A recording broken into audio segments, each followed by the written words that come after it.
Hello, everybody. Welcome back to another episode of Morgan's Pop Talks, breaking down the latest in reality TV and pop culture. Super excited because we have another great interview for you today.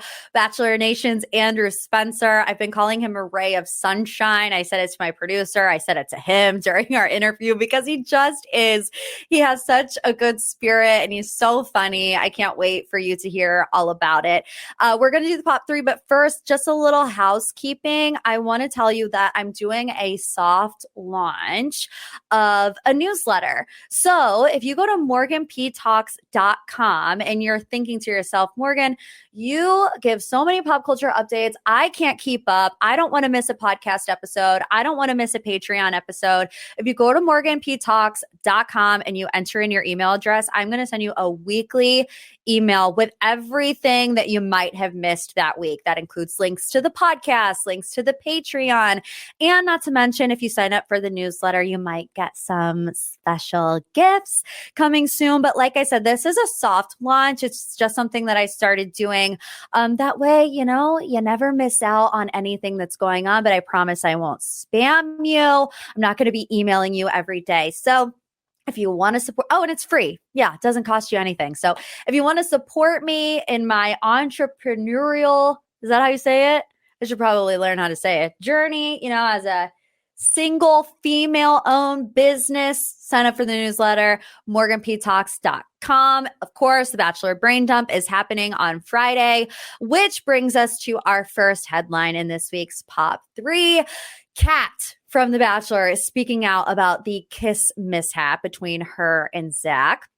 So the drama on this Bachelor episode this week, besides the Jess stuff, because we'll get to the Jess stuff on the Brain Dump on Friday, but Kat pulls Zach for a chat before Charity's one-on-one date. And she just lays one on him, just gives him a big smoocheroo right on the lips. He walks back in, grinning ear to ear, some lip oil, some lip gloss, and Allie immediately turns to Kat and was like, "How was your chat?"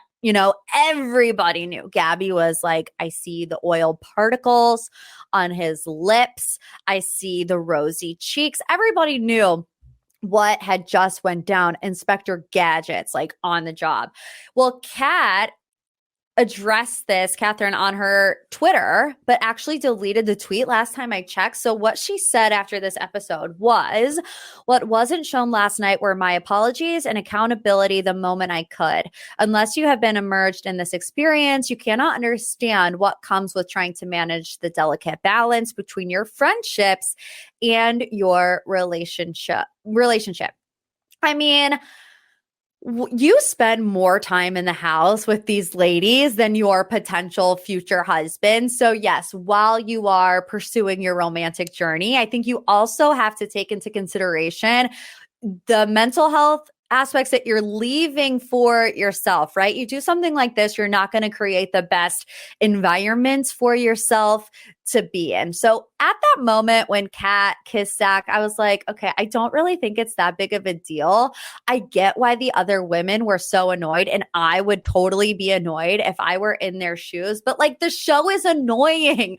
The concept is annoying. All is fair in love and war and the hellscape that is The Bachelor. I don't think this kiss did her any favors. That one kiss isn't going to make Zach go, "She's the one. We can all leave and go home right now." So was it worth the drama that she caused for herself? Probably not, but I also don't think it's the end of the world. So like I said, we'll recap the rest of the episode on Friday's Bachelor Brain Dump on Patreon. Let's move on to headline number 2. This DeuxMoi post about Summer House and specifically someone cheating. So Summer House fans are spiraling over a DeuxMoi submission about one cast member allegedly cheating. I don't know if DeuxMoi verifies their sources. I have no idea. So just keep that in the back of your mind. But the post says, and the subject line comes from Cookie Monster is what they say. It says, "Now that this reality show is back on air, seems like a good time to air some dirty laundry about a certain soon-to-be 40 cast member friend of a friend was hooking up with this married man last summer when the season was filming. No shockers there, given his past cheating history. Hopefully, wifey didn't sign a prenup after all. Clearly, everybody can, I mean, it's not even read between the lines. This post is talking about Kyle Cook. He's turning 40. He's the only one married in the house. The subject line, Cook monster, but I also don't believe this rumor. A friend of a friend. Okay. When the season was filming, when his weekends were clearly booked and busy. I mean, every weekend he was filming. He lives with his wife, Amanda. They work in the city during the week. They have their own business. So I would assume they work at home. Like, who has the time? And I know people cheat on their spouses all the time, but I just don't think that this one is true. And people were really confused by it because Danielle was on Watch What Happens Live this week, and Andy brought it up to her, and she says, I actually know what this is about. It's not my tea to spill. I think that Danielle had her wires crossed on this one because Maya also revealed last week that her and Oliver went through a situation where Oliver had cheated on Maya. And that's essentially why they broke up. She was saying that Oliver at this point is blocked, that he was not who Maya thought he was. So I honestly think that Danielle didn't know the specific thing that Andy was talking about here, and she thought that it was about Maya because I've seen absolutely no other inclination, no speculation or proof that Kyle was doing anything last summer. So we're going to give him the benefit of the doubt. Okay. Last but certainly not least, I've been absolutely dreading this. The Hailey, Selena, Kylie drama that has just, it has literally consumed us as individuals. So Kylie Jenner has lost more than 1 million followers on Instagram, all because of this rumored feud with Selena Gomez. So this essentially started a TikToker, Devotedly Yours. I actually really enjoy her TikTok page a lot. She spills, tea on pop culture and things too. What had happened was Selena got her eyebrows done, laminated, and they were like, Cardi B style up. And so she gets on her TikTok or Instagram or whatever, and she's like, yeah, look at my eyebrows, you guys. They are sky high. Kind of like making fun of herself. She's like, I know they look crazy, but isn't this funny? So then not long after, you have Hailey Bieber and Kylie Jenner post an Instagram story like of their eyebrows. They're on FaceTime. Their faces are super close to the camera, and it's like just their eyebrows. And people were like, they're shading Selena Gomez. And so everyone, obviously that sends the internet into an uproar. I mean, nobody has come out and said, yes, we're feuding. In fact, it's quite the opposite. Kylie Jenner commented on that post saying it was silly, that there was no feud. And then Selena Gomez, said, this is really dumb. I'm a fan of Kylie. It doesn't matter what they did, because Kylie was losing followers left and right on Instagram, 1 million gone. And now Selena Gomez passed her to be the most followed woman on Instagram. But I mean, Selena doesn't care, I don't think at all. She even said, I'm too old for this. And so she was taking a social media break. So then it causes this whole wave of effect, right? Hailey Bieber starts trending because fans of Selena Gomez start, searching up old tweets from Hailey. We all know in the past, Hailey Bieber was the biggest Selena and Justin fan. Like, she loved them. She loved their relationship. She was always tweeting about it. And people say in a roundabout way that Hailey, stole Selena from Justin, and, they're married now. So what do I think about all this drama? I do think it's stupid. I do think these women are 30 years old. And if Kylie Jenner and Hailey Bieber are shading Selena Gomez, for real, grow up. For real. And I'm not going to say that they weren't, because too many coincidences aren't coincidences, in my opinion. Because even after all this happens, Hailey Bieber then gets on her Instagram story and she's posting something about road beauty, and she picks the song Calm Down, Calm Down, Calm Down, the one that Selena Gomez is featured in. After all of this just happened, you're going to choose that song, and she specifically does the one that Selena is not in. So it's like, on one hand, I think it's ridiculous, but on the other hand, Hailey Bieber, you are not doing yourself any favors by continuing to make stupid social media decisions, And I feel like people on the internet, Selena Gomez fans, even people that stand up for Hailey Bieber, Kylie Jenner fans, they use every excuse to reignite the feud between Selena and Hailey. I think it's one thing for Devotedly Yours to make the original video because, like I said, I don't really disagree with her. However, it then spirals out of control with all the tweets from the past and the videos and the timelines. And the majority of it, from what I've seen, is in support of Selena. But at what point in time does it have the opposite effect, right? All of these Selena fans are like coming to her defense and, we're here for you, Selena. We want to encourage you. We want to lift you up, which is great. People should be doing that. But then she gets to a point where she has to go off TikTok because it's overwhelming her For You page. So it's like, at the end of the day, do you get what I'm trying to say? Like, I think the best thing, if you're a Selena Gomez fan, is to let it go. And I am team Selena Gomez in this particular scenario, but I just don't see, for anybody involved, whether it be Hailey Bieber, Kylie Jenner, or Selena Gomez, I don't see the good that comes out of it when Selena is so overwhelmed that she has to go off social media. Okay. That's that for the Pop 3. Now let's get into this week's deep dive. I am so happy to announce this week's guest. You fell in love with him on Katie Thurston's season of The Bachelor and on Bachelor in Paradise. Please welcome to the pod, Andrew Spencer. Andrew Spencer, welcome to MPT. Thank you for coming. Thanks for having me. Where in the world are you right now? I've been stalking your Instagram stories. I hear the birds chirping in the background. Yeah, so I just flew in from Cabo. I'm in New York. I'm hanging out with Greg this weekend. He got a boys' weekend, so we're looking at some fun. Oh, nice. Are you guys together right now? No, right now, no. I'm at Clay's house right now. Oh, okay. Cool. What were you doing in Cabo? My best friend had just got married. I was the best man. It was a very emotional weekend for me. Yeah, it was a whole week. We did the whole thing, and it was beautiful. So that sounds amazing. Yeah. Well, thank you for coming on. I know it's been crazy for you. And I thought, as an ode to the first time that we saw you on TV, I thought we could maybe start with some accent practice if you're up for it. Yeah. I mean, I have to dust it off. I haven't used it in a while.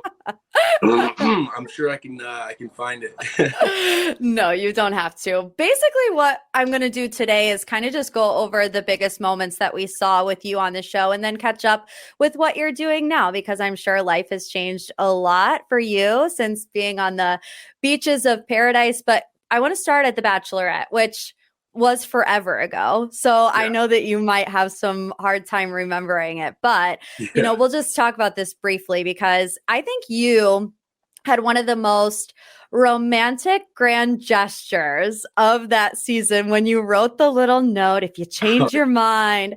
I'll be waiting. I have so many behind the scenes questions about this moment. Okay. Like, did you know that she would come running after you? No, I had no idea. I was completely shocked when obviously you could see my face when I turned around. It was actually one of the most romantic moments for me as well.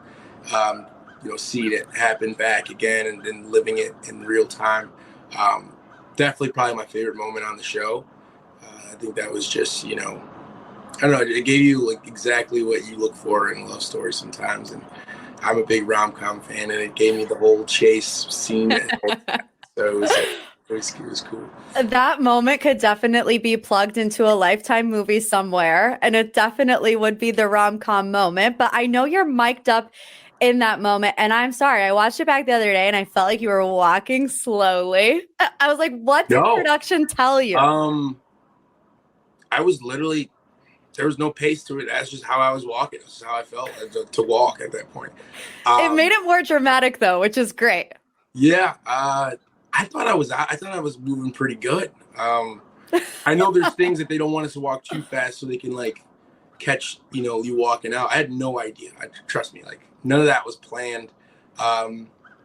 It just kind of just was a spur of the moment thing. And there's a lot more that goes in with it, but, still under contract. I don't think I'm allowed to say. I got you. But she comes back to you after she gets that note and she says, would you stay? And you say no, which kind of contradicts the note. So what was your thought process in that moment? A lot of the thought process was, I just spent weeks with these guys. I can, I'm not dumb. I can see who's clearly the winner here, or who's, who she's leaning toward. And I felt in my eyes that Blake and Greg were miles ahead of me. And, there was a reason why I went home. And so I was like, all right, well, me going home here, me coming back here isn't going to bode well for me. Yeah. At that moment, I was talking about if this whole show thing didn't work out with any of the people here. Right. On the outside, that's where I would be. So it didn't happen that way. So that's what I meant. A lot of people were super confused by it. So to clear it up, that's how it went. So you being in the mix of it all and you saying, you could really tell that it was going to be either Greg or Blake. Right. In your mind, did you have a feeling of one of them over the other, or were you kind of shocked with the outcome like the rest of us were? No. I mean, I just knew it had to be one. It could have been 50-50 for me. I think it was like 51-49. I think it was always Blake, but I don't think she expected Greg to catch that much feeling for Greg. I think that was to see them how they sparked as fast as it did. It was just, I was like, okay, I could see that. And then we were all players. Like she definitely had relationships with everyone there. It wasn't just like these guys are a boss. I just, in my eyes, I was like, I don't have what they have. Yeah. You know what I mean? So yeah, that's something you just, you recognize and you find it's fine. You chalk it up and keep moving. I mean, at the end of the day, the show is about finding your one, true love. However often that happens, it's debatable, but it's not supposed to be this, over the top moment for everybody there. If it was that way, it would take away, the true meaning behind it. But after that, it seems like you and Katie left in a pretty good place. Then she does the 12 days of messy on Instagram. And then she also does a little, tea spillage session about saying she knew that she wasn't in a place to take you to hometown dates. How did that make you feel in the moment? And how are you guys now? I mean, I don't know. I just go through every day how it is. I take it with a grain of salt. There's a lot of stuff that happens post show nowadays that you kind of listen to, you hear, but it doesn't really have as little to no effect to us. But no, I think we're cordial. I don't have any ill will towards her. Obviously I am good friends with Greg, and how everything went down was difficult. I wish they both would have handled it a little bit better, but hey, you move on, you learn, and you grow. But I will say, I wish I would have got a better song for 12 Days of Messy, though. I don't mind. If you could pick one for yourself, which one would it have been? I'm not going to lie to you. I'm not a Taylor Swift fan, but... I'm not really either. I was sitting here trying to answer the question in my head. But the song that I played, I think I played it, and I was like, Okay, let's go to Bachelor in Paradise. So you come in on the beaches of Mexico, and everybody is already rooting for Teddy and Andrew. I mean, even before we got the cast announcement, I think everybody in Bachelor Nation just saw the potential that the two of you could be together. What was your relationship pre-show, and was there always a crush there ever since you saw her on her season? Yeah, there was a little crush. I think it was like earlier than even the season even started. you know, you go through the cast photos and you're like looking through blah, blah, blah, and then you look at their social media and whatnot. And, you know, I just was like, oh, wow, she's, you know, my type for one. And, you know, you kind of start picturing things and you're just moving faster than whatever happens. And I was just like, oh, she's a really cute girl. And I also had more other girls that, but, you know, I'm a kind of guy that wants to, you know, hone in first on like the first choice. And she was always the first choice. And, you know, I sent her a message on New Year's saying, you know, Happy New Year. I know our paths are going to cross at some point. That was about it. That was all I really, you know, said to her. I was drunk on New Year's. I'm not having no more New Year's without having a kiss. So that was where that stemmed from. And I told her, I was like, hey, I hope you're ready because I'm coming. Yeah, we might not be kissing this New Year's, but you're manifesting it potentially for New Year's to come. And that's all I did. And obviously, you know, everyone else in the podcast kind of took it and ran everything with it. And it just, you know, it wasn't that crazy. You know, we spoke very briefly. And that was it. And I think we wanted to do things right, where we wanted to meet each other there instead of, you know, past shows and how they do it. And you know, if I can do it over, I would probably just would have been like, I just would have just done it regardless. That would have been, you know, that's my advice to future people. Like, if you're going to talk to someone, you might as well go do it. Do it. Yeah, exactly. I had Michael on not too long ago, and we were talking about how, I mean, really, in the year 2023, it's a little naive for Bachelor Nation to think that you guys don't have conversations pre-Paradise, or like even regardless of whether or not you know somebody's going to be on the beach, it's like a secret society, you know, like welcome to the club, guys, and you garner friendships out of that. But if a relationship comes, I mean, who cares? Like you said, it's obviously a bit different if you already know that you guys are in love and you go down to the beach for the followers or whatever, even though who really cares about that either at this point. But I just think it's a little taboo. I don't think there's anything wrong with you sliding into Teddy's DMs on New Year's Eve. Did she ever respond to that DM? What'd she say? On New Year's? Yeah. Oh, no, it was a text message. Oh, a text. I'd been good friends with one of the girls that were on the show before the show aired, and she was like, this is the girl for you, blah, blah, blah. I was like, all right, well, let me see for myself. And obviously, and I was like, okay, I'm going to get her number. And she was like, yeah. And then I guess like she texted Teddy about it, and she was like, yeah, tell him to text me or whatever. And I never did until New Year's. So it took some liquid courage, but we got there eventually. Yeah. I mean, it was cool. She responded. It was, you know, it was good banter, but nothing crazy, nothing long. Brief conversation.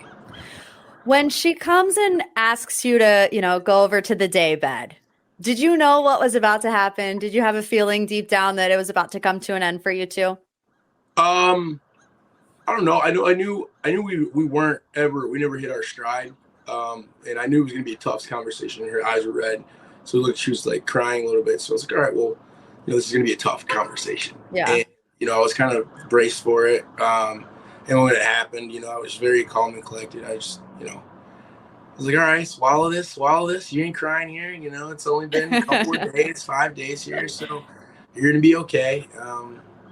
And, you know, you try to tell yourself as much as you can about like, you're going to be okay, and make sure you're there for her and make sure that she understands that, you know, something she did or that it just didn't work. And I think that was the most important thing for me to continue to relay. Even though it was a tough situation, you just kind of have to roll the punches a little bit. I have to say, out of, you know, watching you on Katie's season and then watching you on Bachelor in Paradise and even going back and rewatching some things to prepare for this, you handle heartbreak so well. Like, even in the comment section of these YouTube videos, everyone's like, Andrew is such a gem. Andrew just knows how to handle heartbreak. Have you always been like this mellow kind of go with the flow, or did you have to go through some heartbreaks in life to kind of get you to this place? Oh no, I've gone through multiple heartbreaks. I'm a type of guy where it's hard for me to dump someone. You know what I mean? I can't do it, but like, I either don't either. Just I kind of like wither away. Like I kind of not ghost, but I kind of like, You you can know, tell us. It's yeah. okay. But if I'm like really into somebody, it's happened before. You know what I mean? Everyone's like, why are you so, well, because guys, it's, it's been there. I know exactly what can expect and what can happen. So I'm always aware of the situations, and I could feel, I've been here before. I know exactly what's going on. Like throughout the Yeah. whole time, I'm just like, I'm like trying to change this from being a reoccurring situation, and it happened again. So it's just like, I think a lot of it was just me, just like what do I need to get over the hump in a way, because I just feel like this is literally what happened in my last relationship and the past relationship before that, and then the ones that I'm not interested in. Like it's so weird. It's like they want me when I'm like not super interested, but when I'm like super interested, it's like it starts to tailor off. So it's like I got to figure out how to balance it both and wrap it all in.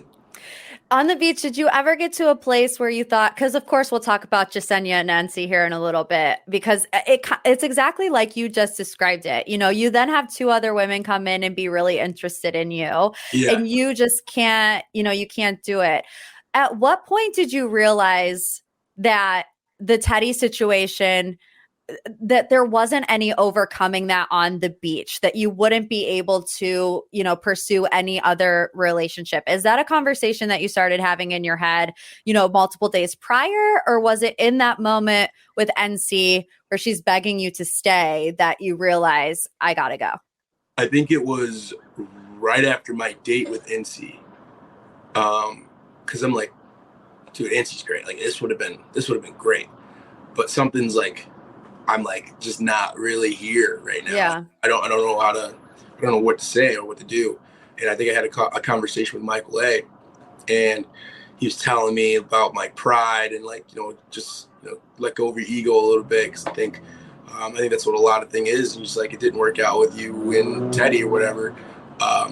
Does it mean like I'm like, he's like trying to get me to go back to Teddy. And at this point, I'm like, well, I always go back to my exes. Like it's been a thing. And I was like, bro, I'm like, that ship has sailed. I'm talking like this all the time. I'm like, there's no way I'm going back to her. Like there would never be like an instance. Like once she left, like she was gone.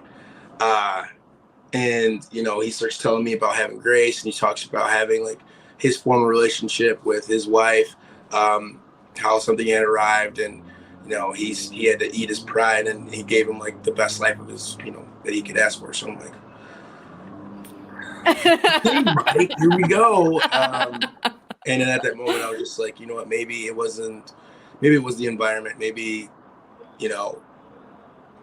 this was too much. The pressure.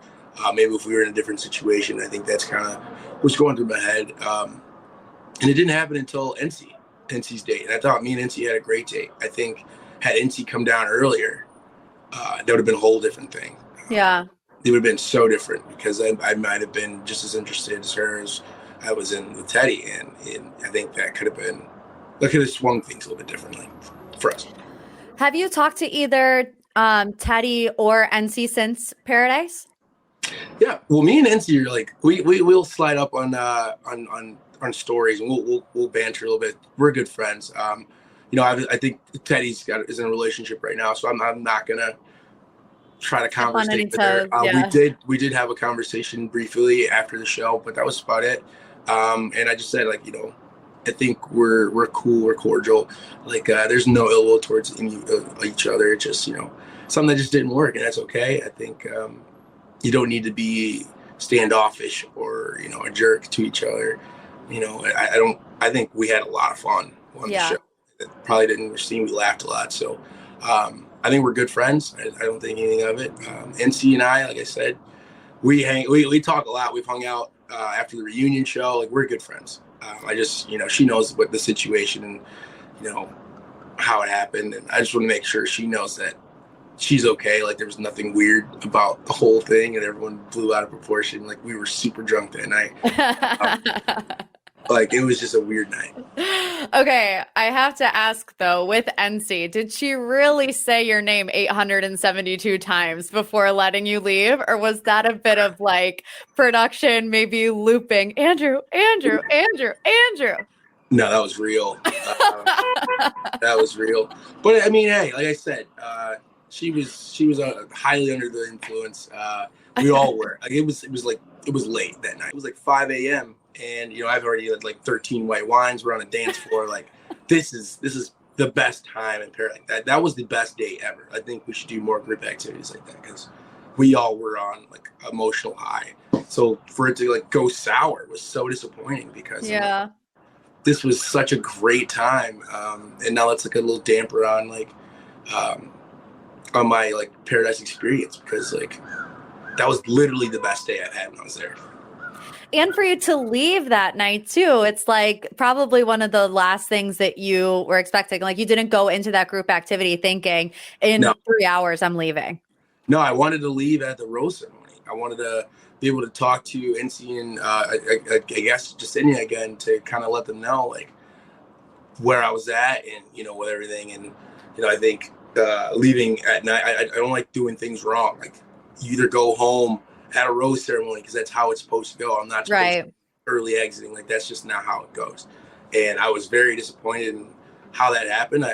When I do things, I want to do things to the fullest, and I didn't even get to do that. So yeah.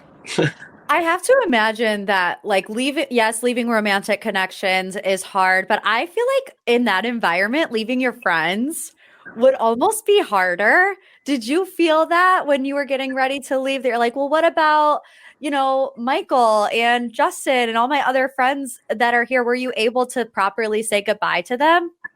Yeah. I made sure to say goodbye to those guys. At the same time, like, you get invested in other people's relationships and you want them to do well, but at the same time, you don't cross-reference that with your goal being there. And I think my goal was always to be there to find love. And, as the time dwindled down with NT, it was like, all right, well, we're probably going to have to leave here as, maybe a couple, but not like anything serious because you just got to be more realistic about it.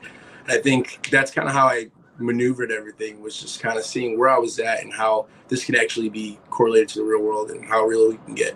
I didn't really care about like the friendship there. When you find friendship, you gravitate to some people more. Like me and Rodney were never that close. On the beach, we got extremely close. So, it's friendship is great. It's just that's not the main goal being there. So.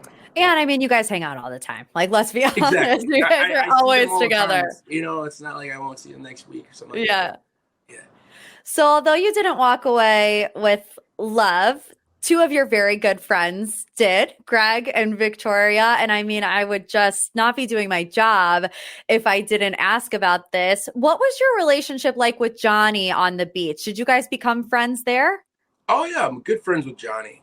Same thing again. Like, everyone's cordial. And I actually, Johnny taught me how to surf. Like, I'm good friends with them. I love their relationship that they had. And, it just didn't work out. I think that's most important. Like, people got to understand, like, it's okay if it doesn't work, and I think we get wrapped up in, well, I got to hate this person now because, this happened. And it's like, no, that's so wrong. I'm good friends with all my exes, and a lot of people say that's weird. I just think it's just not enough. A lot of stuff that they've done for you and all the good moments, you think about that. Don't think about the very few bad moments that happen. And when you start to think about that, that becomes you, and then you become just this hatred person. Next, you're going to be in the same room. We're all on The Bachelor, so it's like we do the same events. And what, you're going to stand in a corner and not, so I just make sure that those moments are awkward. So. Yeah. And it's good, I think, that, the people in your circle don't make you choose sides, like you got to be Johnny's friend or you got to be great. No, we're all adults. You really didn't have anything to do with it. You just so happen to be friends with both of them. I mean, looking back on it and having watched the season, knowing what you know now, do you think it was a mistake for Victoria and Johnny to get engaged there to begin with? No, I think they felt something. They felt they were in the right spot to do so.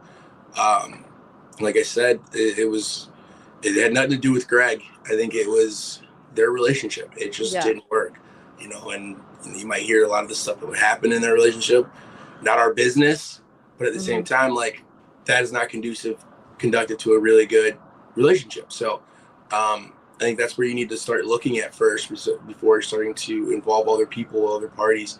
I always say that you got to look in the mirror first before you start looking for other things. Point the finger at yourself first. That's just kind of how I've always been raised to look internally and stop trying to look externally for reasons to why things didn't work. Yeah.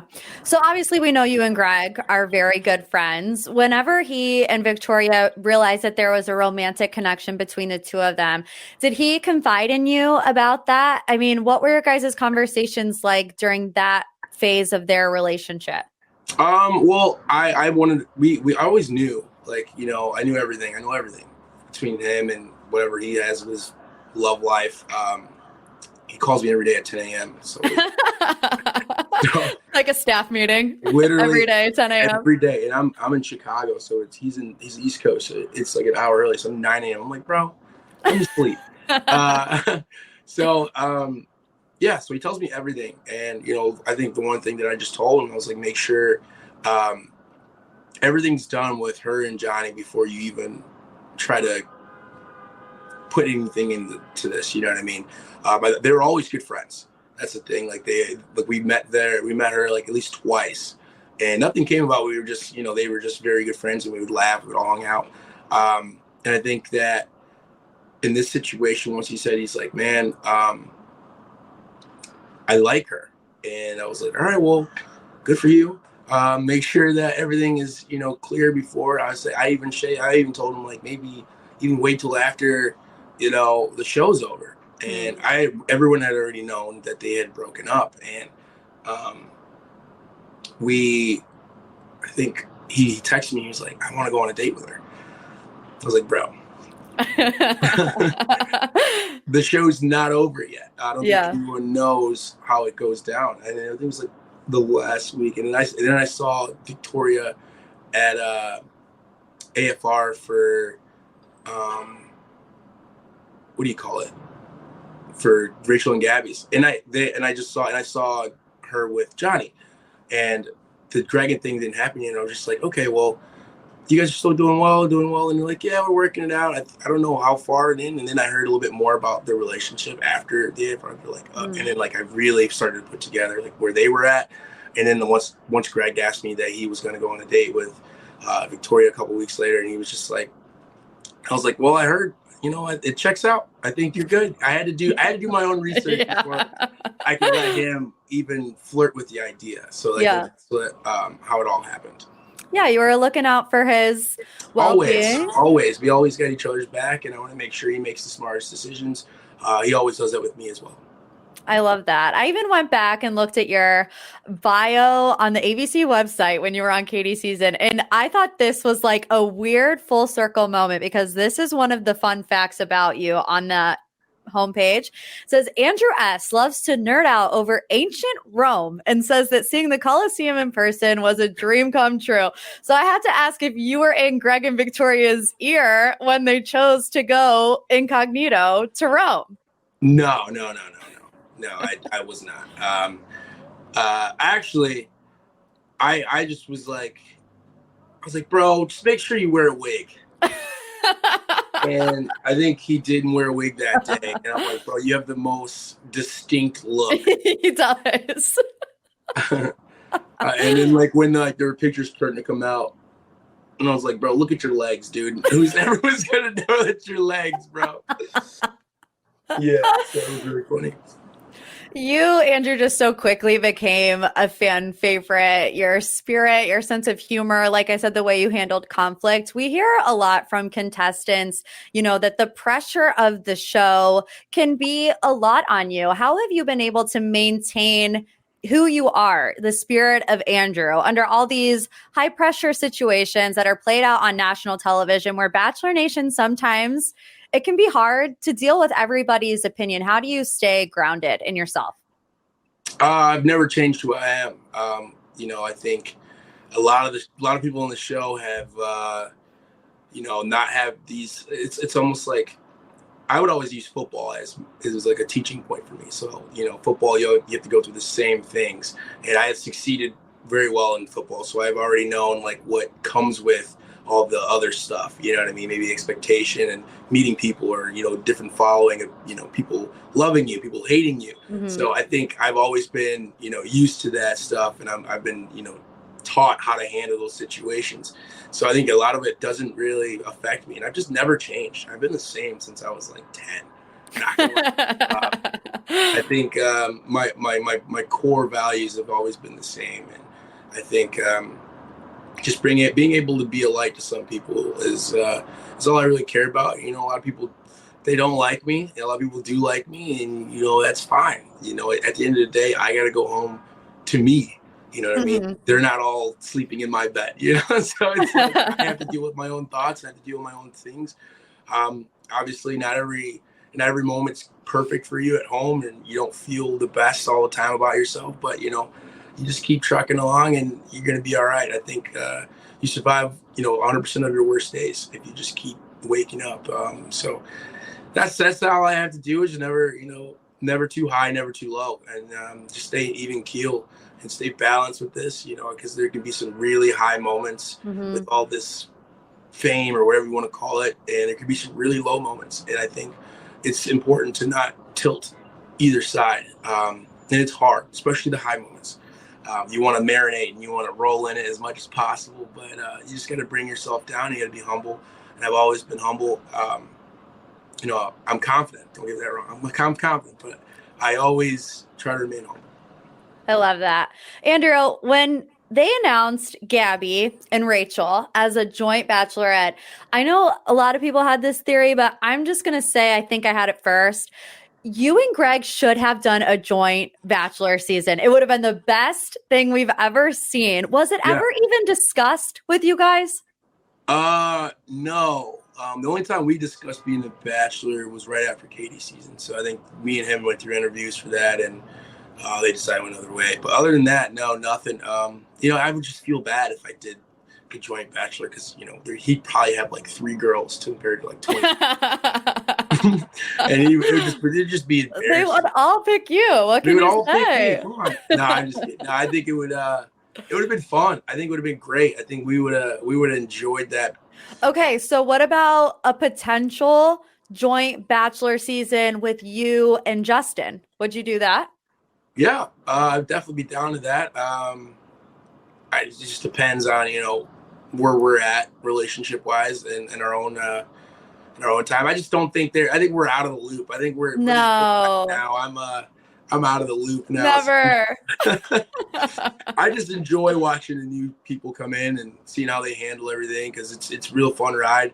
I know the first time we got off the show, it was, honestly, we had a Beatles moment in Chicago. It was the craziest thing that ever happened. It was like all 5 of us for the first time. And there's like one really cool strip. It's called Old Town Bars in Chicago. And we get there, and we like just started just effect. I mean, people out of the bar hanging out, video out of the bar windows, and people sprinting after us, girls fighting each other. It was the craziest moment. But when that does happen, you know, you love it in the moment, and you know, you take it with a grain of salt as well. But I just know for the contestants coming up, it's going to happen. People are going to recognize you. I mean, we've never said no. I don't think any of us have ever said no to talking to people. I think it's been awesome to meet people, but also some people are a little crazy. But yeah, you got to be careful in the streets, Andrew. You got to be careful. Some crazy people, but no, I just want to encourage the contestants coming up to just enjoy that, and to, you know, interact with the people who are fans of the show, because it's they really care about it, and that's one of the biggest things you have to realize is Bachelor Nation is bigger than pretty much any other thing. Like NFL people, like my best friend plays for the Eagles. We'll walk around anywhere, and I'm the one getting noticed. You're like, yeah, you hear that? Banging his head into people for, you know, 18 games out of the year. So it's really funny. Well, Andrew, before I let you go, I want to just play a quick game. These are called hot seat questions, okay? And they're not a lot of thought. It's just going to be the first thing that pops into your mind, okay? Okay. This was an overwhelming question that I got on my Instagram page. Everyone wants to know, what is your current relationship status? Single, taken, or complicated? We're complicated right now. Okay. Well, my next question kind of plays off of that. So has any of Zach's women slid into your DMs? No, not slide, but I've had a conversation with a couple, yeah. Any romantic interest? At this moment, no. Okay. You know who I ship you with? Who? Tayshia Adams. I just saw her yesterday. That's crazy. You two would be such a power couple. I feel like you have the same vibrance. Like you both just, I told my producer this before you came on, like rays of sunshine, you and Tayshia Adams. So if you have never, it's the smile. She's got like this bright, super bright smile. So I get what you're saying. We both have this very infectious brightness to us. Yeah, I see that. I mean, shoot your shot, Andrew. She's a beautiful woman. You're great. You guys would make beautiful babies and have a happy life together. We'll see. Okay, next question. What's one thing that happened on the Paradise speech that you cannot believe happened? You look back and say that was the craziest moment.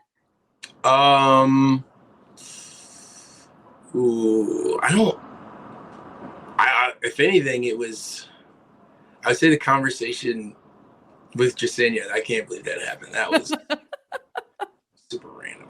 We'll leave it at that. Okay, what posters were on your bedroom walls growing up?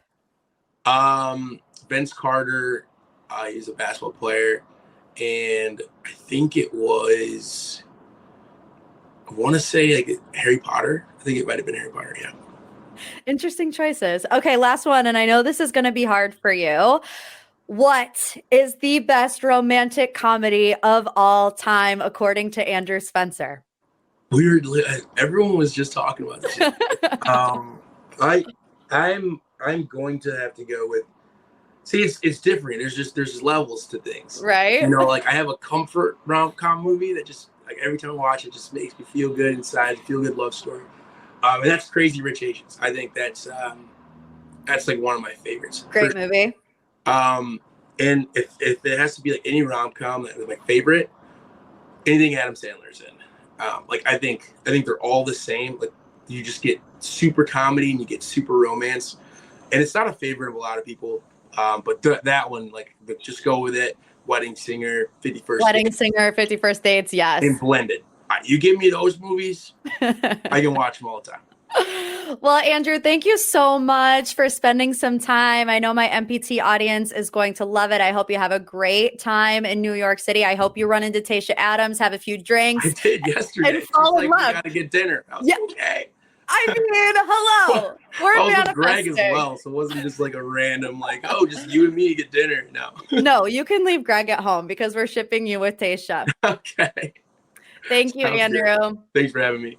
Thanks again, you guys, for another amazing episode of MPT. Leave a review if you haven't. Like I said before, please, if you want to support your girl, sign up for the weekly newsletter, morganptalks.com. It's free $99. I sent you all the podcast links, the Patreon links, and some other goodies that I'm not going to tell you about now. Soft launch, TBD. Join us on the Patreon, Extra Pop every Monday. Friday Bachelor Brain Dump comes out every Friday. We just love to chit chat, giggle, and gossip all the live long day. So let's do it. I'll see you later. Love you like a sis.